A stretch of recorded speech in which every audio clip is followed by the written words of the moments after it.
We're joined now by former Secretary of State Mike Pompeo, our Senior Counsel for Global Affairs. There's a new piece up at ACLJ.org today, so I encourage everybody to go check it out. Does anybody know what our policy is toward Taiwan? We're just talking about these foreign policy issues that should be getting more and more attention, especially than the January 6th primetime hearings produced by a former ABC producer. We should be focusing on what's actually happening in the world right now in the United States. We've seen President Biden firmly state 3 times since becoming president the U.S. would militarily defend Taiwan, then his aides walk it back. So, Secretary Pompeo, I want to go right to you. What is going on in the White House? I mean, what is the position of the United States right now when it comes to Taiwan? Jordan, it's good to be with you. I don't know the answer to that question, and dangerously, I don't think our adversaries in the world know either, and I'm confident that the people of Taiwan don't know the answer to that either. It's incredibly confusing. When the president says it, somebody from the White House walks out and changes it, and then we hear the president's upset for them changing it. In the end, the things that deliver deterrence for nations, just any country for sure, but the United States in particular, what delivers deterrence, what prevents us from ending up in wars across the world, what keeps American people safe and prosperous, is American deterrence through clear, unequivocal statements about the things that matter to us. And when you get all mushy and you're not clear or you are confusing, the bad guys will drive a truck through that gap. They will assume that you are weak and not prepared. Your allies won't stand beside you. And I'm afraid on Taiwan, that's where we are today. I could not tell you what the Biden administration's policy is with respect to Taiwan and, frankly, the broader Southeast Asian challenges we confront as well.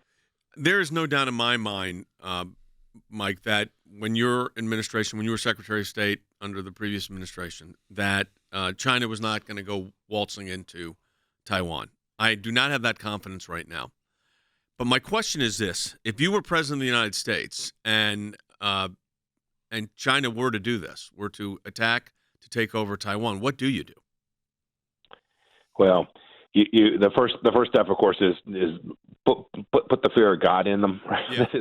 Yeah. Convince them that the cost will exceed the benefits of a military invasion. Second, there are lots of tools that the United States has in its hands. They can support the people of Taiwan so they can defend their own sovereignty. And I can't go into all the details, but suffice it to say, we are not without resources in that regard. And I think the Chinese Communist Party is aware of that as well. Third, we should continue to provide them the things that they need to defend themselves. We shouldn't wait for that moment. In some sense, the invasion is already on, right? Xi has made clear his intentions with respect to Taiwan. Yes. So we should be treating this as an ongoing challenge and providing the people of Taiwan today, as we're on the show, all the things they need to defend themselves. And then finally, the last piece is, should Xi take such an outrageous step, we need to make sure that we've done all we can to provide support to the Vietnamese, the South Koreans, the Australians, the Japanese, the Philippines, all of the countries in the region. This will quickly come to envelop them as well. It's difficult to get to Taiwan without moving through Japanese economic zones, right? Mm-hmm. So you're already going to have a very complicated both naval and air conflict. We need to make sure that we are there in that moment to support those nations' efforts as well. In the end, we've got to help the Taiwanese people do what they have been preparing for a long time, and that is become an independent nation that has the capacity to protect its sovereignty and demonstrate that you can have a nation in that region that is a democracy and a successful economy. Xi tells his people the only way to do it is communism and Leninism and Marxism. It's not true. Taiwan matters to the American people. I think what would help people is, and I think we got into it to some extent, but it's just we saw what is kind of where is the policy? If the policy was in the Trump administration right now, what would it be towards Taiwan? What would we be telling the Chinese? Would it be clear to the American people that it was a policy? This is what we'll do. This is not what we're going to do. This is kind of because we armed them a lot more with U.S. weaponry than Ukraine had, with much more intensive U.S. weaponry. So under the previous, where this administration is back and forth, and you don't know who to believe. Before that, what was the direct policy? Like if Taiwan was invaded under the Trump administration, what would have happened the next moment? So, Jordan, our public policy was the same as during the Reagan administration. It was the same set of ideas. There was a concept of strategic ambiguity, and we hewed to that line as a public matter. But if you look past our statements, if you look at our actions, whether it was putting pressure on the Chinese economy, building out the American military, as you discussed, we provided lots of tools, weaponry, some of it you can see, some of which was intelligence-related activities, the things that the Taiwanese did. So not only did we maintain a policy that was pretty clear, I think, to the Chinese Communist Party, but we had two other drivers of deterrence. First was the weapons we provided them, and the final one was I think they understood the Trump administration.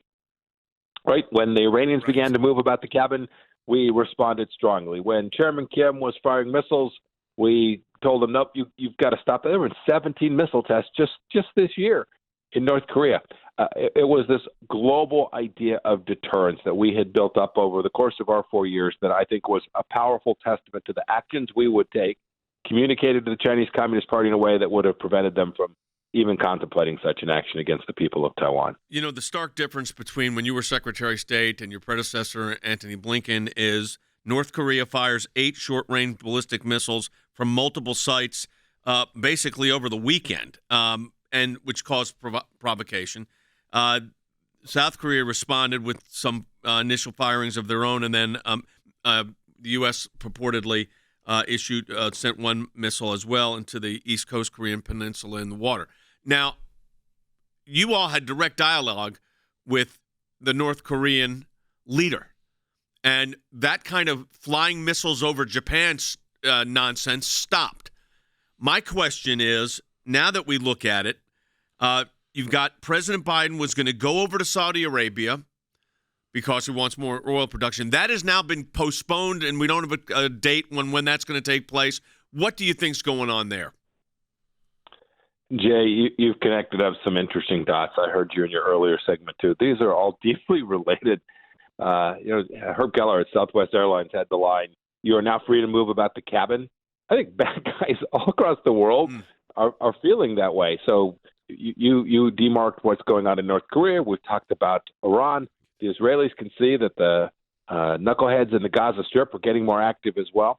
These are all a result of American weakness, a leader in the White House that our adversaries don't fear and that our friends, right? So our Saudi friends, our Emirati partners, our partners in South Korea and Japan and Australia, they're not sure what to make of it. And when they're not sure what to make of it, they'll engage in traditional hedging behavior, and they'll become closer with the Chinese Communist Party. This is dangerous for Americans in Nevada and in my home state of Kansas and in New York. These things matter to us an awful lot. We can all see it at gas prices today.